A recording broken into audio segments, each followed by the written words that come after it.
Welcome back to a Daily Planet special presentation, Rock and Roll Science. Here again is the Tea Party.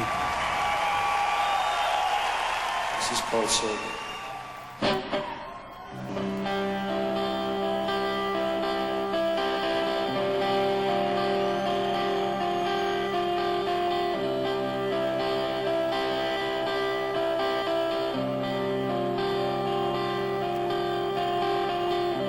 If fate holds a purpose,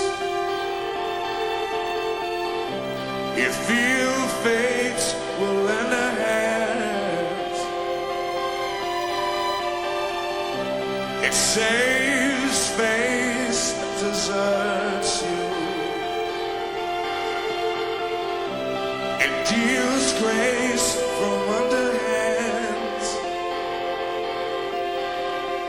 And every time the passer wakens, every time your soul starts breaking.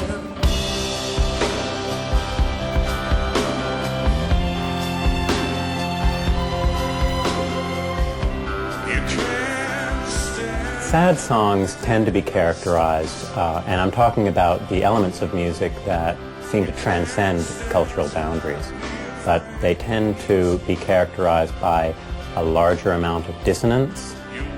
They tend to be characterized by a slower pace or tempo in the music. They tend to be characterized by our expectations being denied more than they're fulfilled. Sad music is generally not loud, fast, simple. It's more complex, softer, slower pace.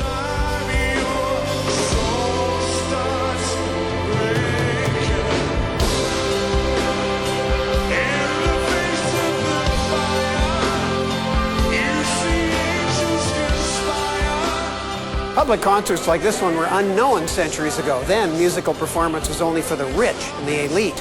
But you might know the name of the man who in the 1700s changed concert going into a public activity. Ludwig van Beethoven.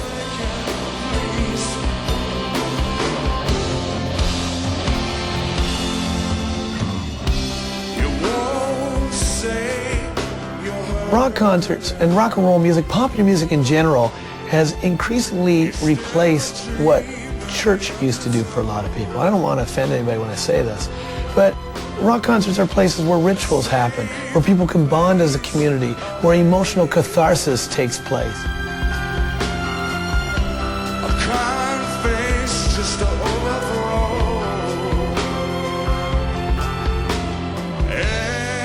The structure of the song emotionally, you know, what the song is conveying through the poetics as well, will play a big part in where it's placed in the set list, right? So it's the story that you're telling throughout the night. You know? Like a concert should really be like a story. I think if you ask most performers, they'll tell you there's a little bit of science to their art. And for us in production, what we like to think is that there's a little bit of art to our science.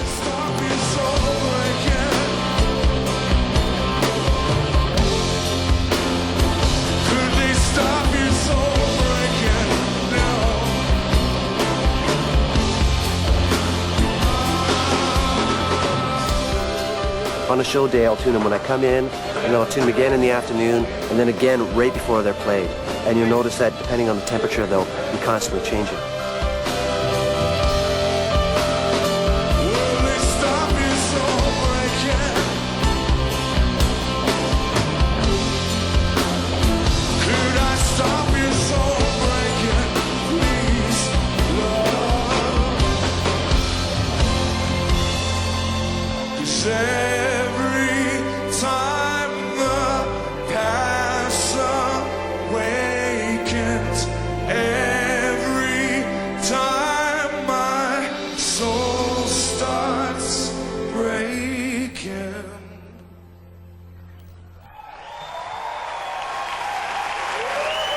Thank you very much. This kind of concert can be mentally and physically demanding for the performers. That's why in the moments leading up to it, The three members of the Tea Party prepare much like pro athletes getting ready for a big game. Drummer Jeff Burrows taps out rhythms frantically on anything he gets near. Jeff Martin spends this time quietly preparing himself mentally.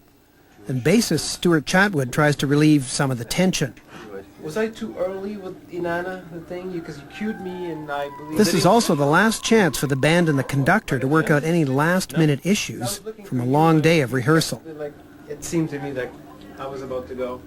The little thing, no, didn't seem... And at this show, you also hear this backstage. We'll see what happens when that voice gets together with the Tea Party and a 42-piece orchestra next.